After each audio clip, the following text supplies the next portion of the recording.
Well, in the book Smart Money, Smart Kids that my daughter Rachel Cruz and I did together, became a #1 New York Times bestseller. Um, One of the things we talk about in that book is work.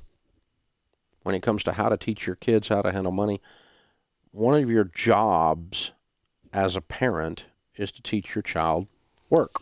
Teach them work ethic, to be able to tie down and understand that money comes from work. Your dad, your mom are not an ATM. They don't just produce cash. They're not Fort Knox. And that's what, when little kids think that, or big kids think that, that's when they hear mom and dad say things like, money doesn't grow on trees. Your parents ever say that one? Money doesn't grow on trees. To which people started making money trees as a result. I mean, it's just really, it's a very real thing. But, I am learning as I think back through our kids growing up and now grandkids, and looking at and dealing with a whole lot of 20-somethings on my team that are phenomenal people and very bright and have great work ethic. I read an article the other day that this millennial generation is worthless and all that. And I got to tell you, there's a percentage of every generation that's worthless, and there's a percentage of every generation that's awesome. And it just may be with the ones you're coming in contact with. I'm hiring a whole bunch of folks in their 20s, and I'm finding awesome people. Now, we have to screen through the crazies that are out there. I mean, they come in here with all kinds of, weird ways of looking at life, and we don't want to deal with all that stuff. But the ones that know how to work, and let me tell you, work is not just showing up, and it's not just, it's how you view it. Like, do you work while you're at work?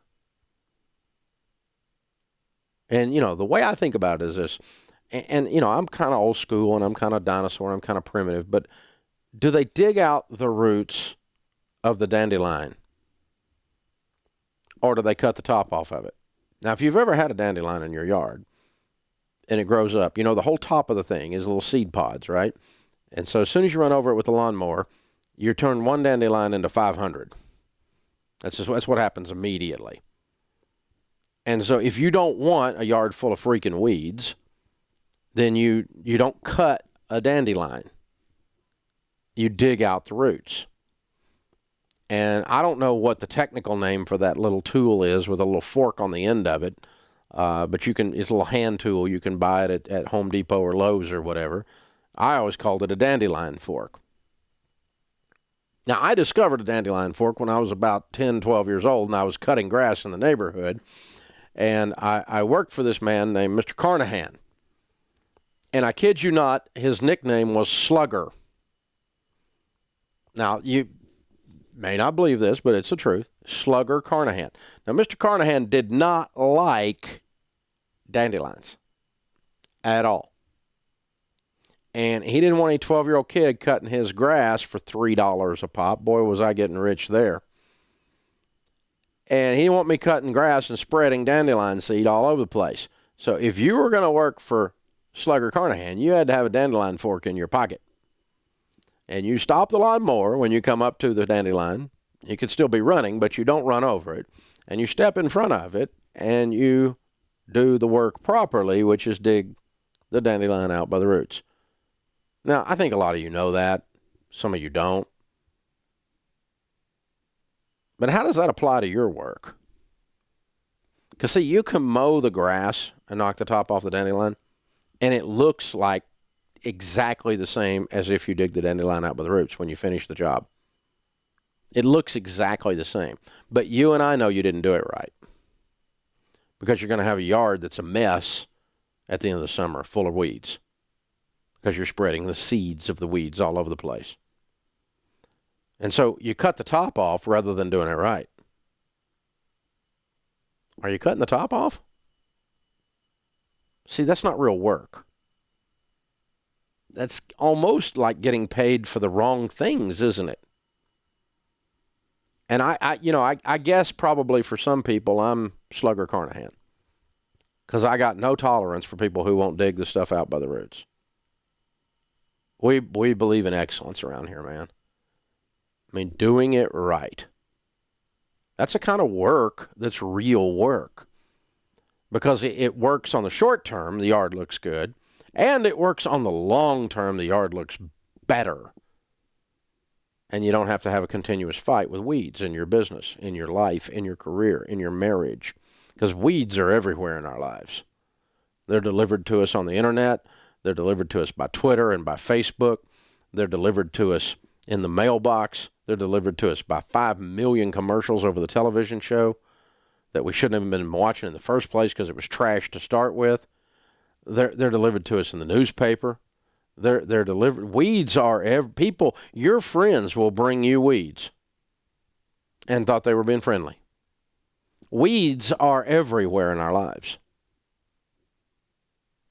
and yet don't we stand back in admiration and honestly a little bit of awe and wonder with the man or the woman who has taken the time to make sure that not only are the weeds cut, but they're dug out by the roots.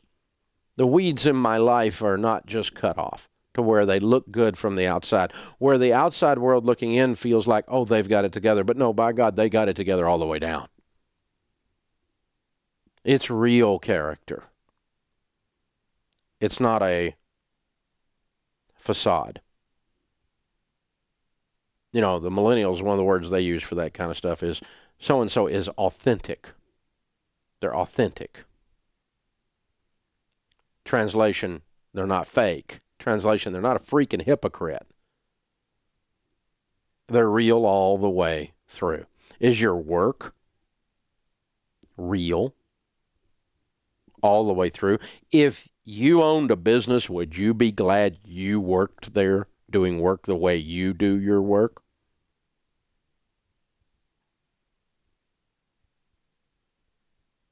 Is that the kind of work you're doing? Are you that proud of not only what you do, but how you do it and why you do it, and the level of passion and excellence that goes with that? Let me tell you, if you do that and you show up 5 minutes early and you leave 5 minutes late and you work while you're at work and you smile while you're there, there is no stopping your career. You know why? You got no competition, because nobody does that. You're as rare as a freaking unicorn. It's amazing. So do your work as unto the Lord. Do your work with an extreme level of passion and excellence. Walk around with a dandelion fork in your pocket, people. This is the Dave Ramsey Show.